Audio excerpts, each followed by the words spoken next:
Big budget cinema মানে অন্যরকম এক উত্তেজনা, আর সেই উত্তেজনা ধরে রাখতে প্রতি সপ্তাহে সিনেপ্রেমীদের উপহার দেওয়া হয় নতুন নতুন সব ব্লকবাস্টার সিনেমা। আর সেই সিনেমাগুলোই বক্স অফিসে আয় করে নিচ্ছে মিলিয়ন মিলিয়ন ডলার।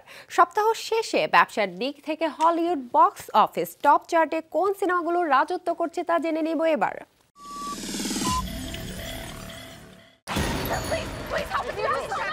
চলতি সপ্তাহে হলিউড বক্স অফিস চার্টে তৃতীয় স্থানে আছে স্ক্রিম 6।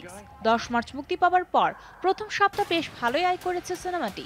যুক্তরাষ্ট্রের সিনেমাটির ডোমেস্টিক আয় $76 মিলিয়ন, যুক্তরাষ্ট্রের বাইরে আয় করেছে প্রায় $40 মিলিয়ন। সব মিলে সিনেমাটির ওয়ার্ল্ড ওয়াইড গ্রস ইনকাম প্রায় $116 মিলিয়ন। প্রথম দিকে ওয়ার্ল্ড ওয়াইড সিনেমাটি আয়ের পরিমাণ বেশি হলেও সপ্তাহান্তে কমেছে এর আয়।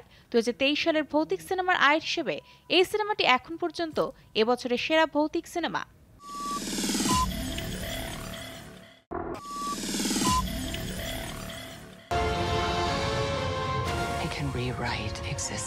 চলতি সপ্তাহে হলিউড বক্স অফিস চার্টে প্রথম স্থান দখল করে আছে অ্যান্ট-ম্যান অ্যান্ড দ্য ওয়াসপ: কোয়ান্টামেনিয়া।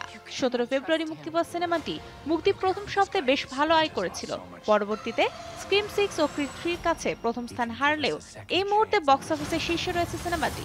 এখন পর্যন্ত যুক্তরাষ্ট্রের প্রেক্ষাগৃহ থেকে সিনেমাটি আয় করেছে $205 মিলিয়ন, যুক্তরাষ্ট্রের বাইরে আয় করেছে $256 মিলিয়ন।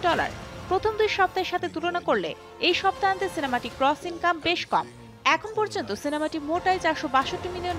তবে আগামী সপ্তাহান্তে সিনেমাটি তার শীর্ষস্থান হারাবে শাজাম: ফিউরি অফ দ্য গডসের কাছে। Mario Sen, showbiz tonight.